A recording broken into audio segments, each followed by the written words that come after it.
আসসালামু আলাইকুম প্রিয় ফেসবুক বন্ধুরা, আমি ওমর ফারুক সুমন আছি আপনাদের সাথে। প্রিয় ফেসবুক বন্ধুরা, আমরা কিভাবে আমাদের ফেসবুক পেজ বা প্রোফাইলের রিচ এঙ্গেজমেন্ট ধরে রাখবো, রিচ এঙ্গেজমেন্ট সবসময় কিভাবে আপ রাখবো, সেই বিষয়টা নিয়ে আজকে আমি আপনাদের সাথে কথা বলবো। তো এই বিষয়গুলো নিয়ে আলোচনা করার আগে আমি সবাইকে বলবো, স্কিপ না করে পুরো ভিডিওটা অবশ্যই সবাই মনোযোগ দিয়ে দেখবেন। তো আমি পয়েন্ট আকারে মূলত আলোচনা করব। ১ নাম্বার যে পয়েন্টটা সেটা হচ্ছে আমাদেরকে অবশ্যই যদি আমরা আমাদের রিচ ধরে রাখতে চাই, আমাদের রিচ বা ভিউ আমরা যদি সবসময় আপ রাখতে চাই, তাহলে আমাদেরকে অবশ্যই কি করতে হবে?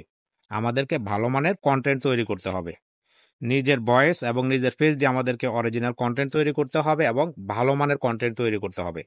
কারণ আপনি যখন ভালো মানের কনটেন্ট তৈরি করবেন, সেই কনটেন্টগুলা কিন্তু আপনার ফেসবুক অধিক পরিমাণে মানুষের কাছে আপনার কনটেন্টটা নিয়ে যাবে। আর যত বেশি মানুষ আপনার এই কনটেন্টটা দেখবে, তত আপনার রিচ বাড়বে। রিচ থেকে আপনার ভিউ বাড়বে। ভিউ থেকে কিন্তু আপনার ফলোয়ার বাড়বে।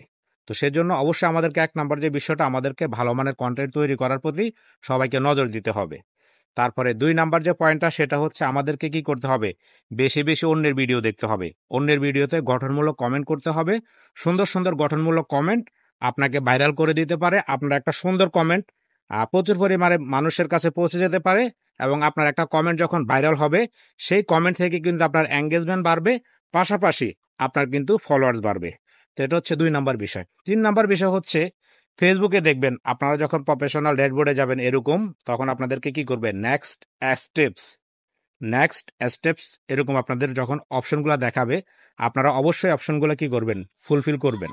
অর্থাৎ ফেসবুক আপনাদেরকে যেভাবে অ্যাক্টিভিটিস করতে বলবে, সেভাবে আপনারা অ্যাক্টিভিটিসগুলা সম্পূর্ণ করবেন। এটা হচ্ছে ৩ নাম্বার পয়েন্ট। নাম্বার 4 হচ্ছে ৪ নাম্বার যে পয়েন্টটা সেটা হচ্ছে আপনাদের উইকলি চ্যালেঞ্জ। এখানে আপনারা নিচে দেখতে পাচ্ছেন, এরকম আপনাদের যখন উইকলি চ্যালেঞ্জগুলো আসবে, অবশ্যই আপনারা কি করবেন? আপনাদের উইকলি চ্যালেঞ্জগুলো আপনারা কমপ্লিট করে নিবেন। এটা হচ্ছে ৪ নাম্বার যে পয়েন্টটা। এবং নাম্বার ৫ নাম্বার পয়েন্ট হচ্ছে এরকম দেখবেন, আপনারা যখন প্রফেশনাল ড্যাশবোর্ডে যাবেন, নিচের দিকে দেখবেন এরকম আপনাদের এনগেজমেন্ট শো করবে। এনগেজমেন্টে যে কমেন্টগুলো থাকবে, অবশ্যই এই কমেন্টগুলো আপনারা কি করবেন? আপনারা এগুলা রিপ্লাই কমেন্ট করবেন। অর্থাৎ প্রফেশনাল ড্যাশবোর্ডে যাওয়ার পরে নিচের দিকে আসতে দেখবেন এখানে এনগেজমেন্ট যে অপশনটা আছে, সেই এনগেজমেন্ট অপশনের এই যে কমেন্টগুলো আছে, এগুলোর অবশ্যই আপনারা রিপ্লাই কমেন্ট করবেন।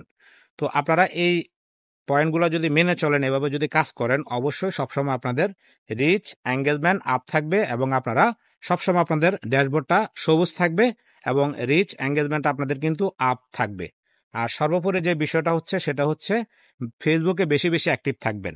বেশি বেশি অন্যের ভিডিও দেখবেন, লাইক কমেন্ট করবেন, ভালো মানের কন্টেন্ট তৈরি করবেন, ফেসবুকের নির্দেশনা মেনে কাজ করবেন। তাহলে ফেসবুক বুঝে নেবে যে আপনি একজন প্রফেশনাল এবং আপনি সবসময় অ্যাক্টিভ থাকেন। ফেসবুক কিন্তু আপনাকে অবশ্যই সবার মাঝে তুলে ধরবে। তো আশা করি সবাই এই নিয়ম কানুনগুলো মেনে চলবেন। আশা করি আপনারা অবশ্যই ফেসবুক থেকে সফলতা অর্জন করতে পারবেন। আসসালামু আলাইকুম।